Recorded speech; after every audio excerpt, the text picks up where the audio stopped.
Boa noite, pessoal. Josimar aqui.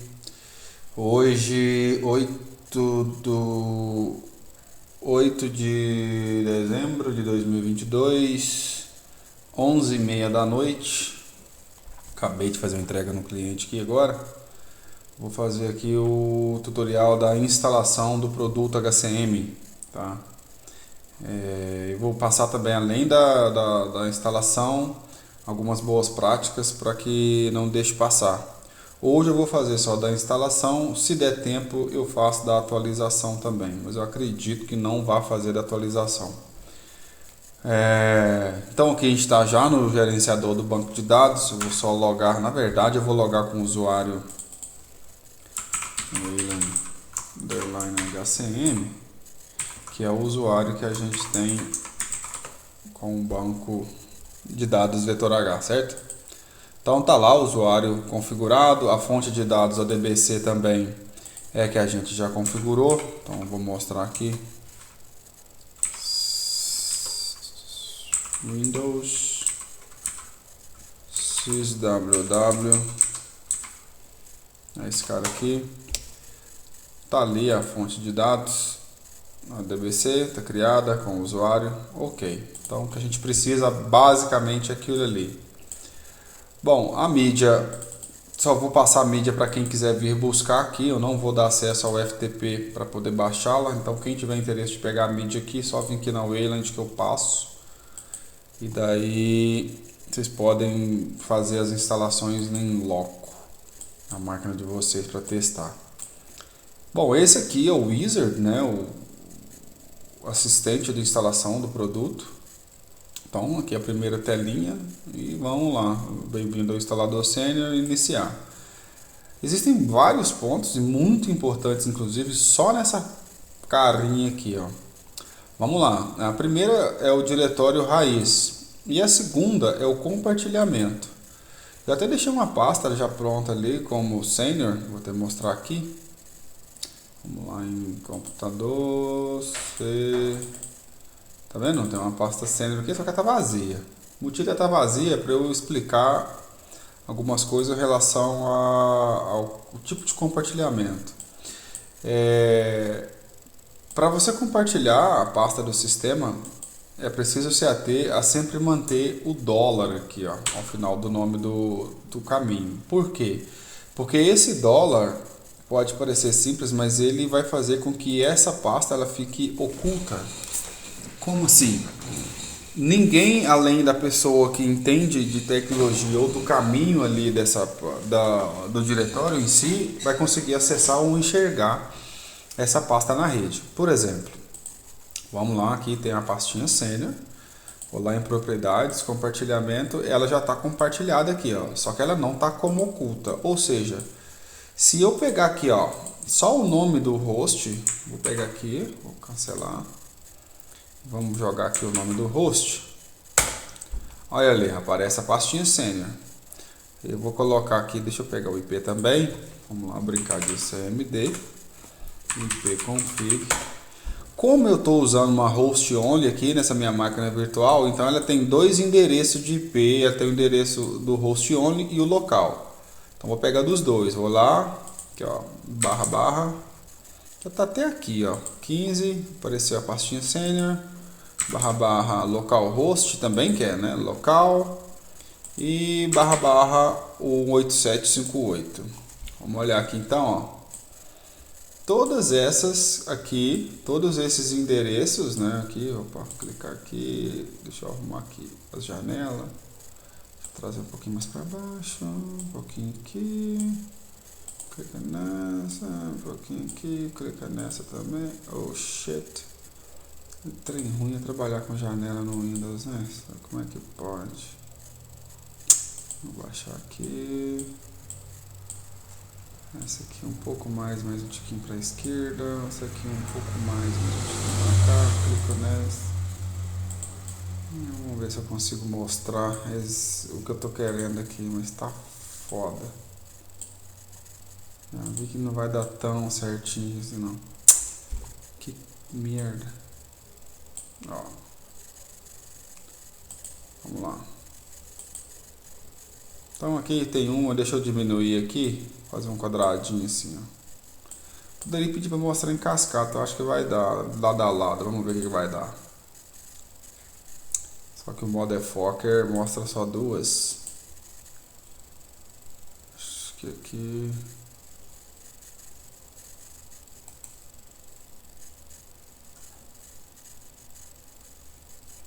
empilhadas. Tá bom, não tá ruim não. Mas aqui dá pra vocês verem que as pastas estão... A pasta Senior, né, ali, tá sendo mostrada em todas as... É engraçado que tá mostrando só duas. E são 4 aqui, parece que ele tá entendendo só duas. Eu acabei fechando ali. Dá pra vocês entenderem que ali tá mostrando, a pasta tá sendo exibida, né? 10, 15, deixa eu baixar aqui barra 5, então. Desfazer, empilhando. Ok. Então, você vê que as pastas estão sendo mostradas na pasta Senior. O que eu vou fazer aqui agora? Eu vou criar um arquivo aqui dentro. Vou criar um arquivozinho aqui dentro, por exemplo. Normalmente são coisas bem seguras. Eu vou criar um arquivo, sei lá. Vamos pôr ali novo. Não precisava de ser aquele ali, mas tá bom. Não. Oh shit.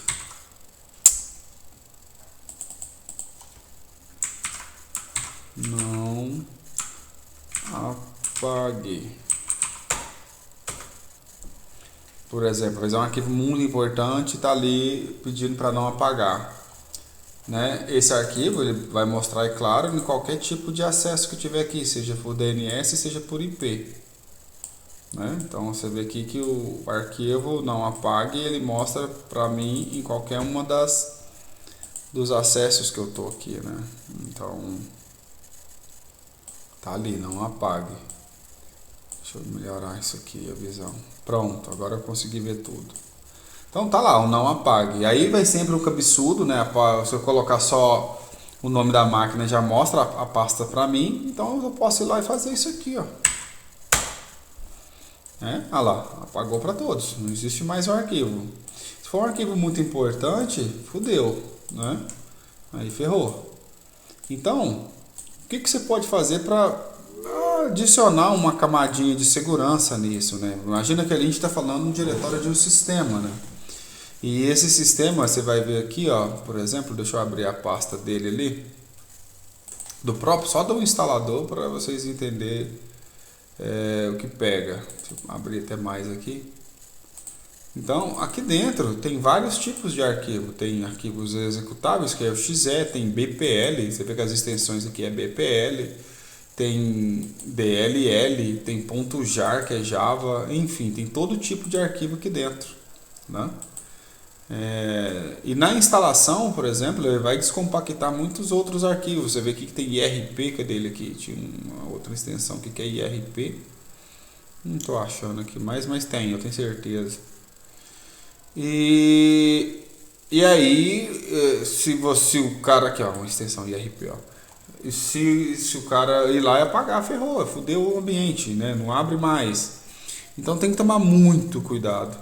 Então quando a gente fala em camada de segurança, agora eu vou colocar aquela pasta como oculta, para vocês verem qual que é a diferença. Então vou ali em propriedades, aqui em compartilhamento, deixa eu vir aqui em permissões, adicionar. Na verdade eu vou cancelar primeiro aqui, ó. Deixa eu primeiro desfazer o compartilhamento. Pronto, agora eu vou compartilhar ele de novo, mas de forma correta. Vou ver aqui e vou colocar o dólar. Em permissão, eu não deixo todos. Eu venho aqui, ó, mando adicionar, digito uso. E aí eu vou pegar somente os usuários autenticados e dar eles permissões. Ou seja, para visualizar aquela pasta, ele no mínimo tem que estar autenticado. Ou seja, tem que fazer parte do domínio ou pelo menos da máquina local. Tem um usuário na máquina local. E o mesmo válido na aba segurança. Então eu vou lá, digito o uso, pego os usuários autenticados e daí sim eu dou eles permissões na pasta.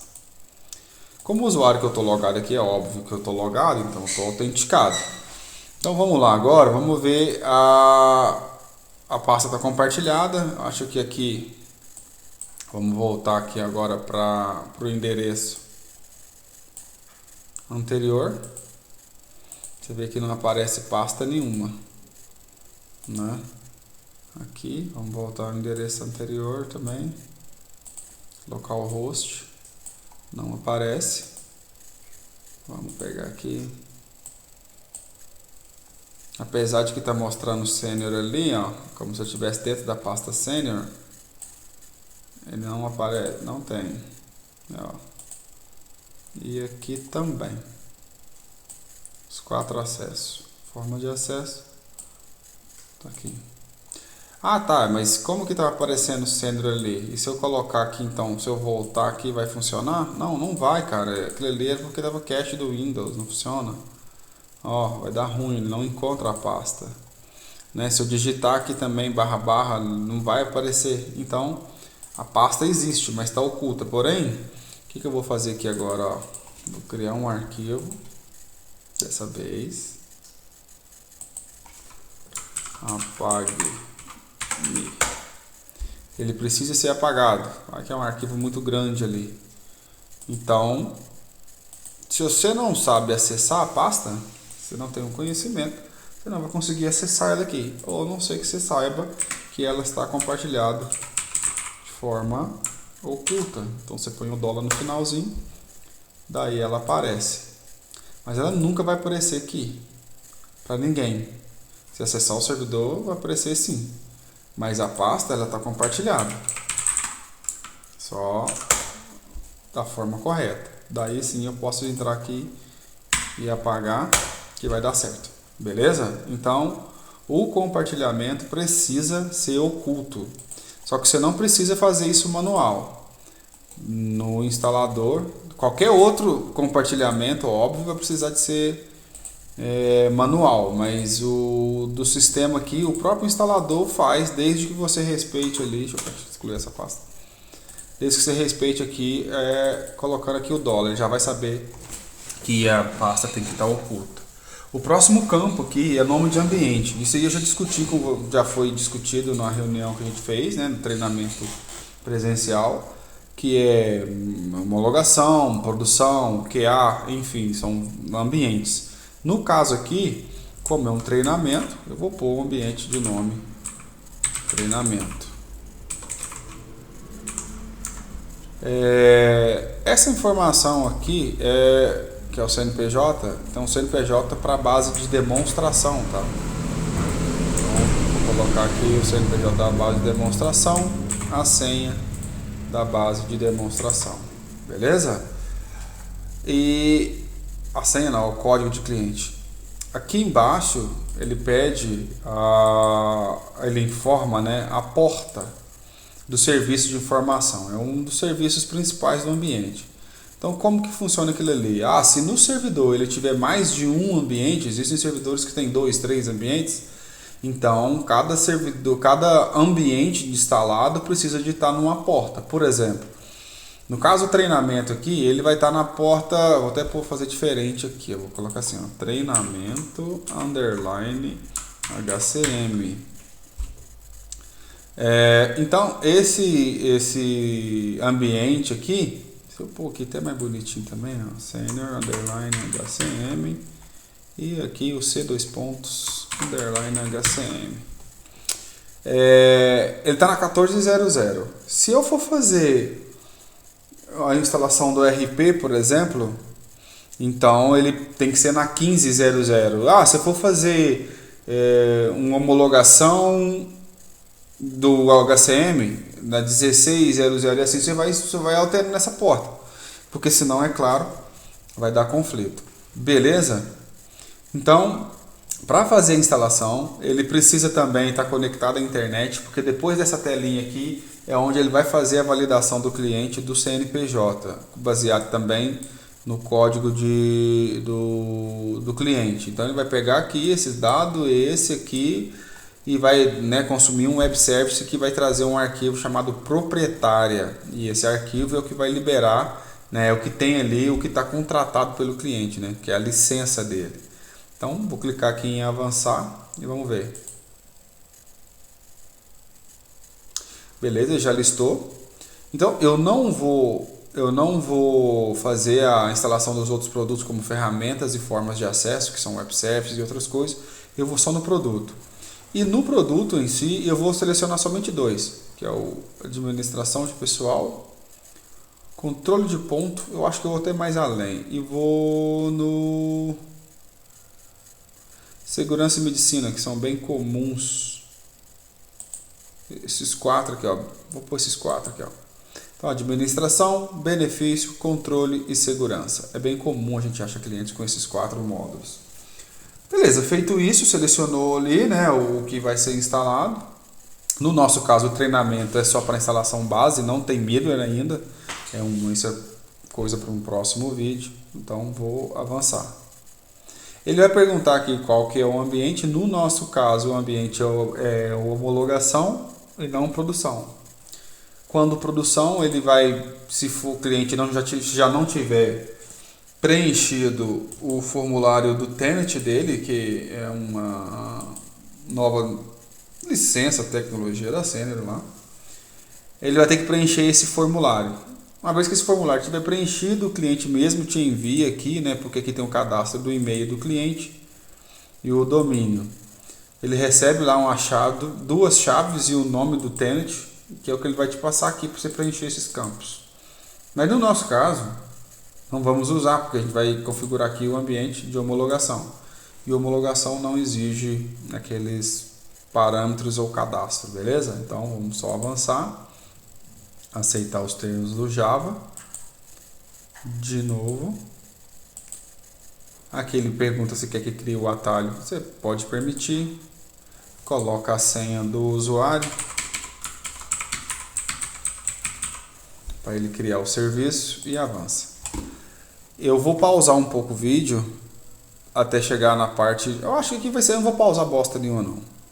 Ah, foda-se. Tá 17 minutos já comendo? Vai mais um pouco. Ele vai aqui descompactar os pacotes, né? Que são os arquivos IRP.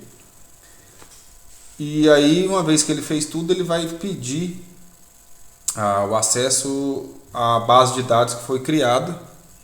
E lá eu vou mostrar quando instalando, né, quando a gente está instalando o sistema, qual que a gente seleciona. São diferentes situações onde você vai selecionar diferentes opções lá. São 3 opções, eu vou mostrar como funciona cada uma delas. Beleza? Vamos aguardar ele chegar lá. Não deve demorar não.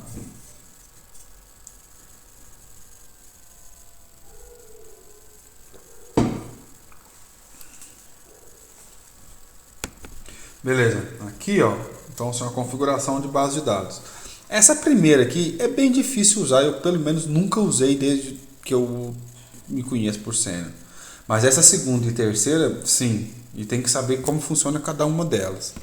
Por exemplo, essa segunda opção, informar um usuário existente para criar a base de dados, ou seja, a base de dados está igual a nossa aqui, ó, não tem tabela nenhuma, ela tá limpa, tá vendo? Não tem nada. E aí a gente vai criar ela. Quando existe a opção de migração, o cliente está migrando o sistema para um novo servidor, por exemplo, o servidor dele já não é mais homologado, ele passou por algum pirrei lá e precisa trocar de máquina, precisa de fazer upgrade, enfim. Indiferente do que for a situação que ele está fazendo a migração, daí você não vai criar mais a base, porque o cliente já tem uma base de dados. Então, você vai só configurar o acesso a uma base de dados que já existe. Então, isso é muito importante. Isso tem que anotar e tem que memorizar, tem que entender o que é isso aqui. Então, ou seja, se eu estiver instalando do zero, se eu estiver fazendo uma instalação do zero, daí eu uso criar-se uma base. Se eu estiver fazendo uma migração onde o cliente já tem uma base e está só migrando a aplicação, eu vou configurar o acesso àquela base que já existe. Por quê? Porque se eu clicar aqui e configurar numa base que já existe, o sistema vai tentar criar tabelas, né, objetos naquela base do cliente que já existe. E se ele tiver alguma foreign key desativada, vai dar ruim. Então não pode, de jeito nenhum, tem que memorizar isso aqui.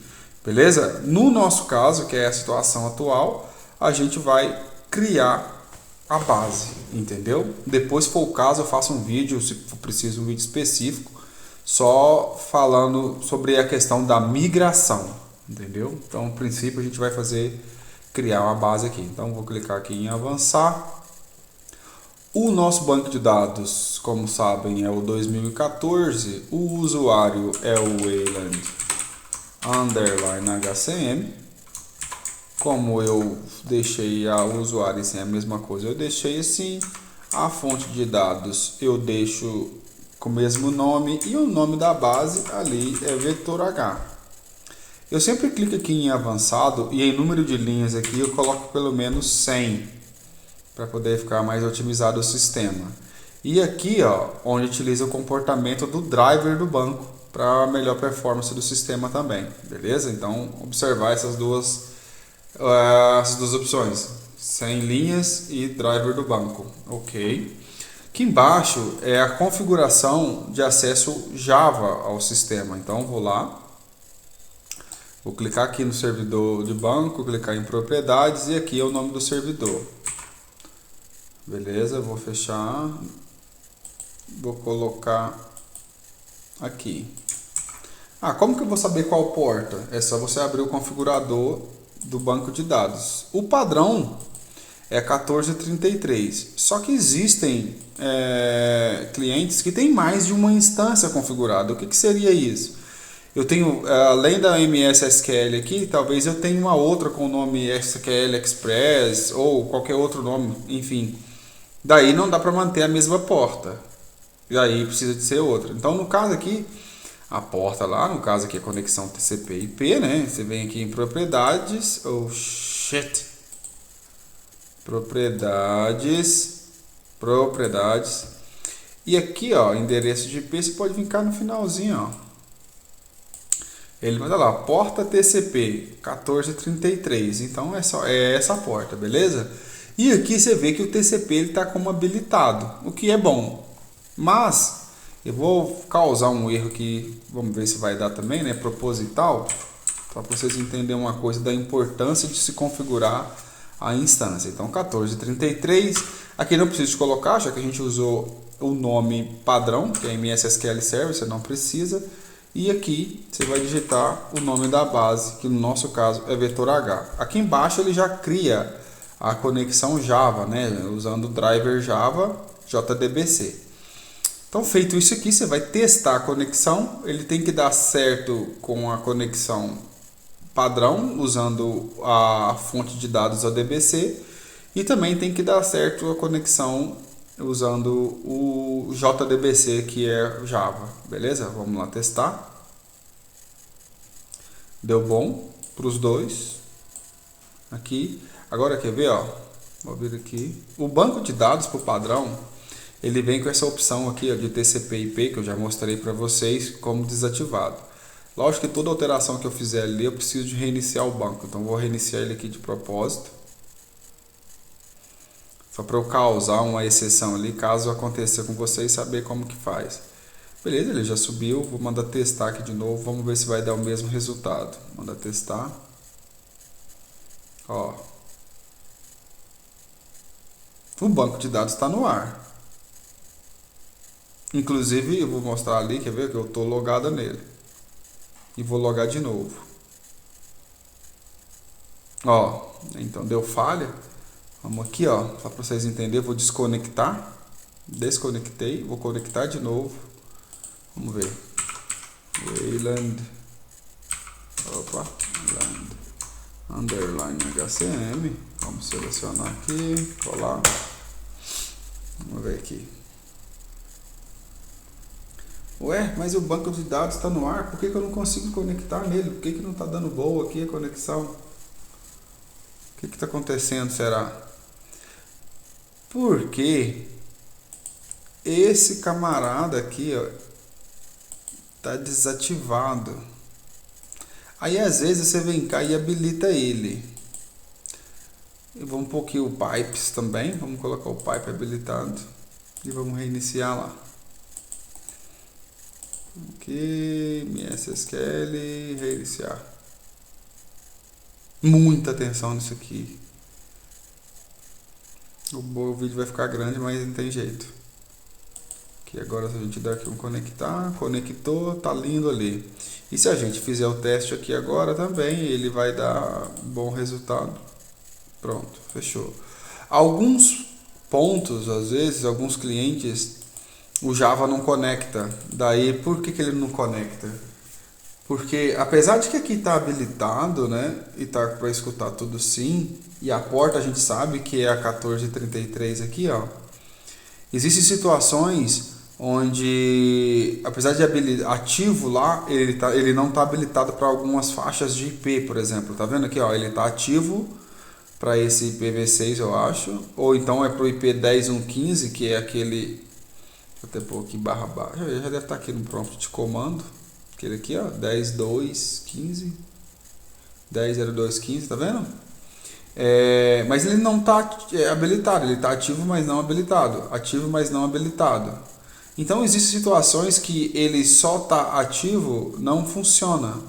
Então, precisa vir aqui, clicar em sim para habilitar e depois reiniciar o banco lá, né? Reiniciar a instância do banco. Beleza? No caso aqui deu boa sem haver essa necessidade, mas existem situações onde não passa, beleza? Vamos dar um concluir aqui e ele vai começar a criar as tabelas lá. Concluir. Aqui é uma mensagem de que o banco que a gente está usando é uma versão limitada e é de fato a Express. Ok. Ele já começa a processar tabelas. Se a gente vir aqui no banco, por exemplo, mandar um atualizar aqui e abrir o vetor H agora e clicar em tabela, ele já tem tabela, tá vendo? Já está criando. Então vamos aguardar até concluir. Isso aqui pode demorar um pouco, então por esse motivo que já vai ficar só passando tabela processada aqui e tal, eu vou pausar o vídeo. E assim que ele terminar a parte de banco de criação de tabela, que ele provavelmente vai pôr ali alguns registros, eu volto a gravar aqui, beleza? Segura aí, daqui a pouco eu volto.